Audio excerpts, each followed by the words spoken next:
¿Qué pretextos? En Brasil, mientras los camioneros siguen bloqueando las carreteras, los equipos de Lula da Silva y Bolsonaro empiezan las negociaciones para organizar el proceso de transición entre las dos presidencias, que tiene que culminar el 1 de enero con la toma de posesión de Lula. A partir del próximo 1 de enero, el retrato de Luis Ignacio Lula da Silva entrará de nuevo en la galería de los presidentes de Brasil. El todavía jefe del Estado, Jair Bolsonaro, ha autorizado el comienzo del proceso de transición. El vicepresidente Hamilton Mourão encabezará el equipo de Bolsonaro, mientras Geraldo Alckmin, exgobernador de Sao Paulo, coordinará la delegación de Lula. En su primera intervención, 2 días después de su derrota electoral, Bolsonaro ha evitado reconocer explícitamente el triunfo de su rival, Luis Ignacio Lula da Silva, aunque se ha mostrado decidido a respetar la Constitución. Todos los mandamientos de nuestra Constitución. Pero sí lo ha reconocido, al parecer, en presencia de varios jueces del Tribunal Supremo brasileño, según han declarado 2 de los magistrados que participaron en la reunión. El alto tribunal considera que al autorizar que se inicie la transición, el todavía presidente asume claramente el triunfo de su rival. No lo reconocen, sin embargo, los centenares de partidarios de Bolsonaro que siguen bloqueando las carreteras en varios estados del país en protesta por el resultado electoral. En el aeropuerto de Sao Paulo se han tenido que cancelar numerosos vuelos ante la imposibilidad de tripulaciones y pasajeros de acceder a las instalaciones. As eleições acabaram, nós vivemos num país democrático, São Paulo respeita o resultado das urnas e nenhuma manifestação vai fazer com que a democracia do Brasil retroceda. Pero los partidarios de Bolsonaro siguen protagonizando choques con la policía e incluso alguno pide al ejército que intervenga. Las Fuerzas Armadas tienen que entrar en acción, que el Brasil ya está sin control. Comienzan ahora 2 meses de traspaso de poderes hasta que a primeros de año Lula da Silva tome posesión como presidente de Brasil por tercera vez. Netanyahu se perfila como ganador en las elecciones de Israel, las quintas desde 2019, en los últimos 3 años. Con el 84% de los votos escrutados, su partido sería el más votado, aunque para gobernar necesitaría, eso sí, apoyarse en la ultraderecha. Los resultados definitivos puede que no se conozcan hasta mañana. Benjamin Netanyahu tiene cada vez más cerca volver al gobierno de Israel. Con la mayoría de votos escrutados, el Likud sería la primera fuerza con unos 31 asientos. Anoche, los primeros sondeos a pie de urna ya señalaban al ex primer ministro, que a las 3 de la madrugada agradeció a los israelíes haber acudido a las urnas. La participación ha sido la más alta desde 2015, por encima del 71%.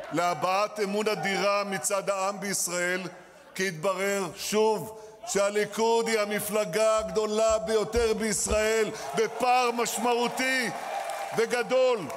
Para obtener la mayoría en el Parlamento israelí se necesitan 61 escaños. El auge de la ultraderecha permitiría a Netanyahu gobernar con sus apoyos. Entre sus aliados extremistas, sionismo religioso, reclaman más represión contra los palestinos.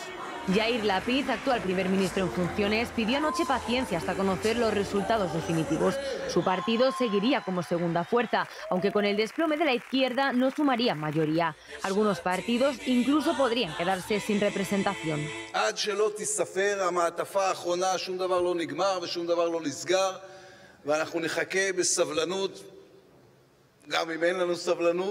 Los de este martes han sido los 5.º comicios en Israel en menos de 4 años. Los primeros de Netanyahu desde 2009 sin estar al frente del gobierno. Y ahora, con hasta 3 causas abiertas por corrupción, estaría a punto de volver a ocupar el cargo. En las elecciones anticipadas en Dinamarca, el bloque de centro-izquierda mantiene la mayoría absoluta. La actual primera ministra socialdemócrata podrá seguir en el cargo con un nuevo gobierno de coalición. Queda por definir si incorporará a su equipo a algunos representantes de la derecha, como prometió en campaña, para lograr un ejecutivo transversal.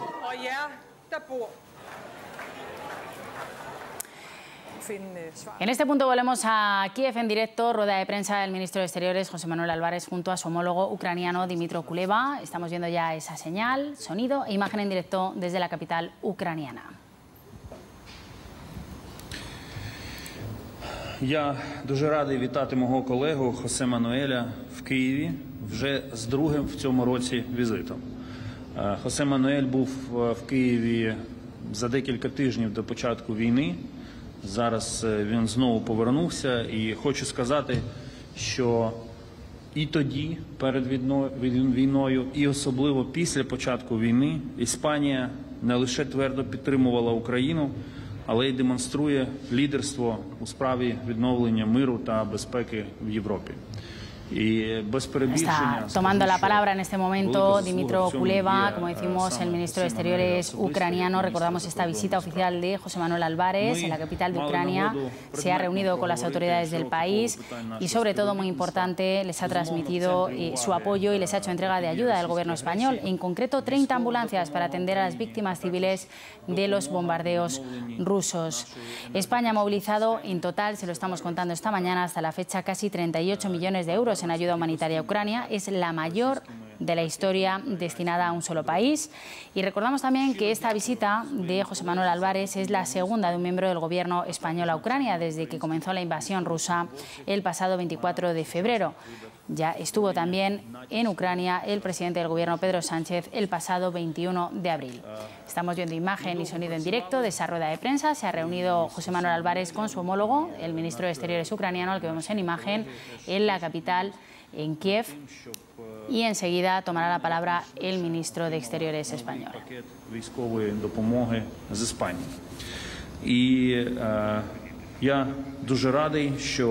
Estaremos pendientes de esas declaraciones. Nosotros continuamos con más asuntos aquí en el 24 Horas. Minuto de silencio en el Ayuntamiento de Gijón por Olivia, la niña de 6 años asesinada el domingo presuntamente por su madre. La policía se encontró a la menor tendida en la cama, ya fallecida. Estaba junto a su progenitora y las dos habían consumido barbitúricos. 2 días antes, el padre de la pequeña había ganado su custodia en una batalla judicial que había durado 5 años. En las próximas horas, la madre pasará a disposición judicial.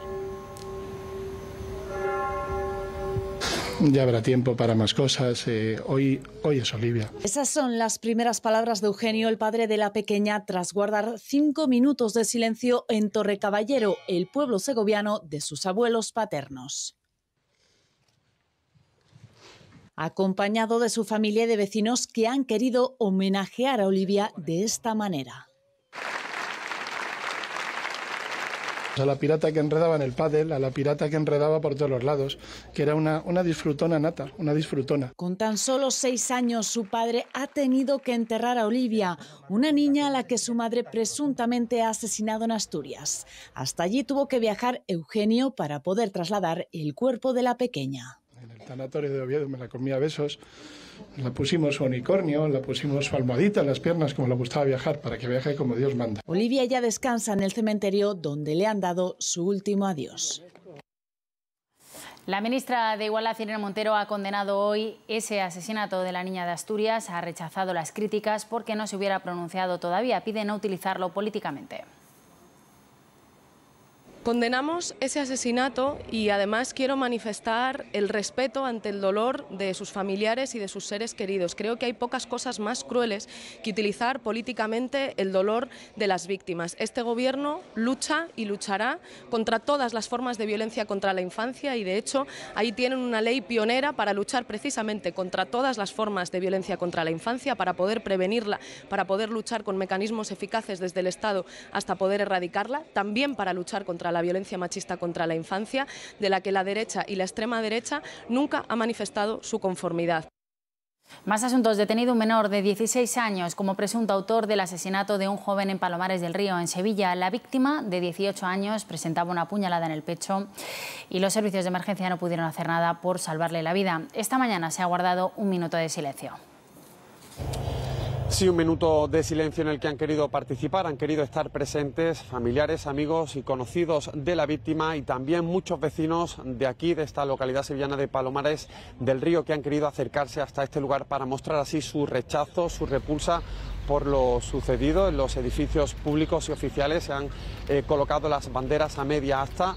También con crespones negros. Se han decretado 3 días de luto oficial. Los hechos ocurrían la noche del pasado Halloween, cuando el cuerpo del joven era localizado tirado en el suelo, aún con vida, pero gravemente herido, justo a la puerta de su vivienda. Rápidamente se llamaba a los servicios de emergencia, que desgraciadamente no pudieron hacer nada por salvarlo.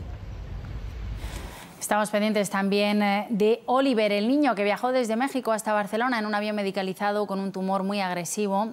Hoy ha vuelto a entrar en quirófano. El pequeño de 2 años y medio se enfrenta a una operación que se alargará hasta esta tarde, en la que los médicos intentarán extirparle el tumor que afecta a su tronco cerebral. Oliver ha vuelto a entrar en quirófano, lo ha hecho a primera hora de esta mañana. Hoy el pequeño se enfrenta a una cirugía clave que se alargará hasta esta tarde. Los especialistas del Hospital Sant Joan de Déu le retirarán parcial o totalmente el tumor cerebral que sufre. Esta es la segunda vez que el niño de 2 años y medio es intervenido en España. En la primera le implantaron una válvula para drenar el líquido acumulado en su cerebro. Su caso se dio a conocer cuando sus padres, residentes en México, realizaron una campaña en redes sociales para recaudar dinero y poder traer al niño desde Cancún hasta este hospital catalán. Algo que ha sido posible gracias a un donante anónimo que pagó los cerca de 200.000 euros que costó el avión medicalizado en el que viajó el pequeño en estado de extrema fragilidad. Hoy la importancia se centra en esta segunda intervención. Una vez finalice, los médicos realizarán la biopsia del tumor y diseñarán el tratamiento oncológico más adecuado para Oliver. En este punto volvemos a Kiev. Toma la palabra el ministro de Exteriores, Álvarez. Le escuchamos en directo. Contraria a la democracia y contraria al derecho internacional. He podido comprobar de primera mano a lo largo de esta mañana las heridas de guerra que son visibles en los edificios y también en las miradas de los ucranianos que están luchando con enorme valor e incluso, diría, con enorme dignidad por defender su soberanía, su libertad y su país.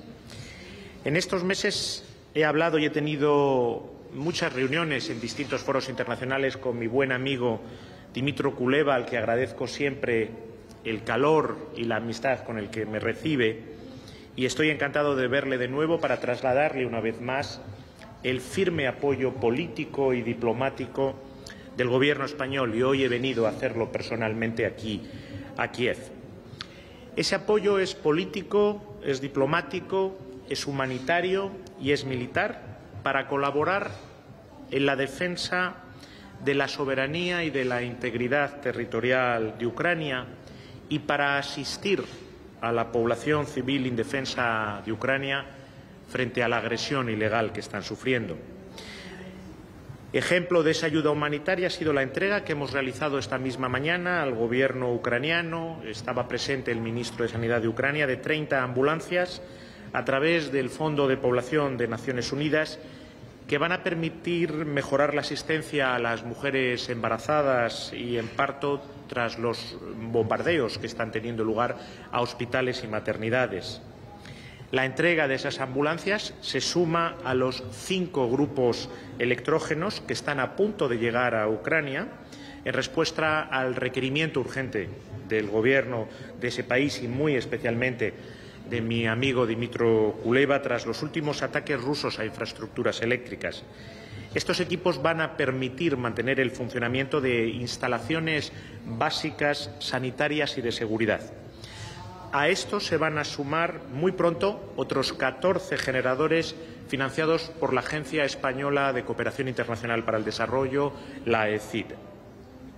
Prestamos, como ha indicado el ministro Kuleba, también apoyo militar, que ha significado la entrega de elementos de protección para los civiles y otros instrumentos de defensa.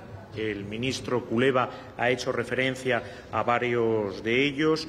En el último paquete esperamos contribuir a que los cielos de Ucrania sean más seguros frente a las nuevas ofensivas con drones y misiles de crucero, lo cual es vital para defender a la población civil.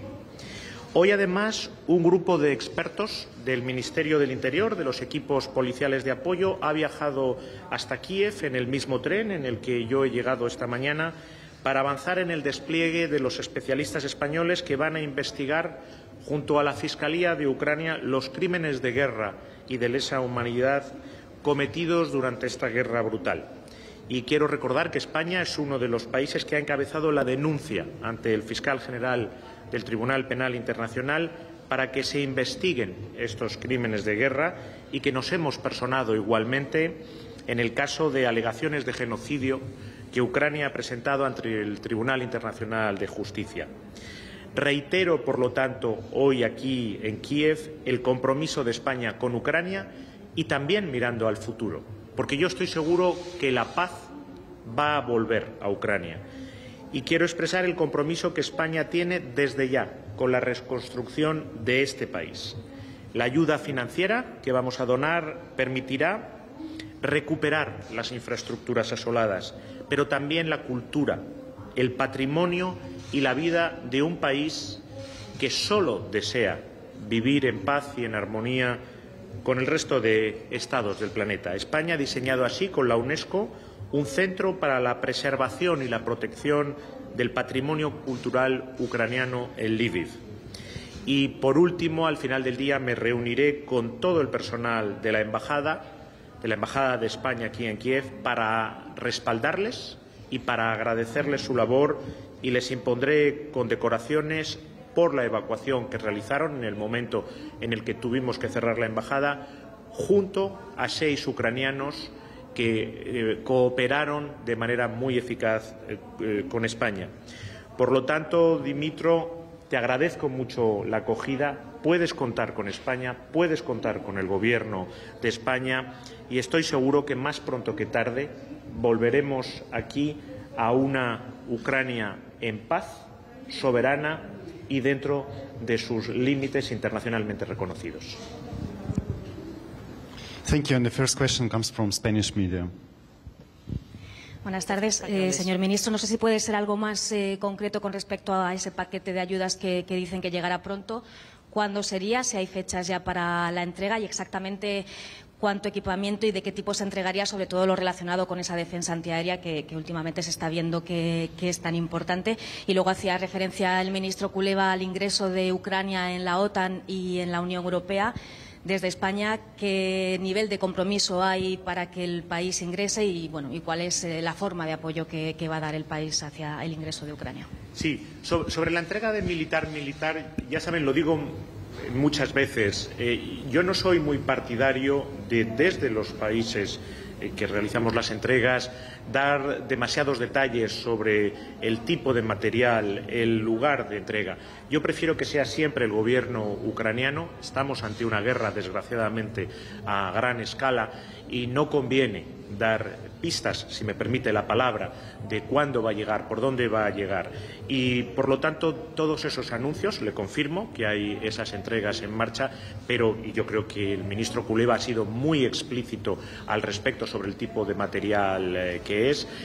Prefiero que sea el gobierno ucraniano el que decida lo que indica o lo que no indica, porque estamos hablando de que es un material para su propia defensa. Lo que sí le quiero decir es que España comprende que en estos momentos, y así me lo ha trasladado el ministro una vez más, la urgencia es mantener los cielos seguros de los drones y de los misiles, porque hoy lo he podido comprobar. Lo primero que he visitado nada más llegar aquí es un edificio en el centro de Kiev, donde hace muy pocos días murieron 16 personas, 16 civiles indefensos.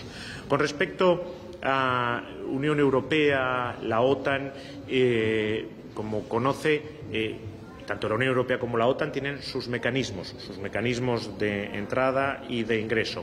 En Unión Europea, donde hay en estos momentos ya un estatus de candidato de Ucrania, por supuesto, España apoyó ese estatus. En nuestra presidencia, el dossier de Ucrania en la Unión Europea, también el resto de países de la ampliación, va a ser una parte muy importante del impulso que España quiere darle a la Unión Europea. Hay unos procedimientos a seguir, pero igual que le digo eso, le digo que es muy evidente que al final del camino lo que está, y por eso es un país candidato, es la adhesión a la Unión Europea por parte de Ucrania.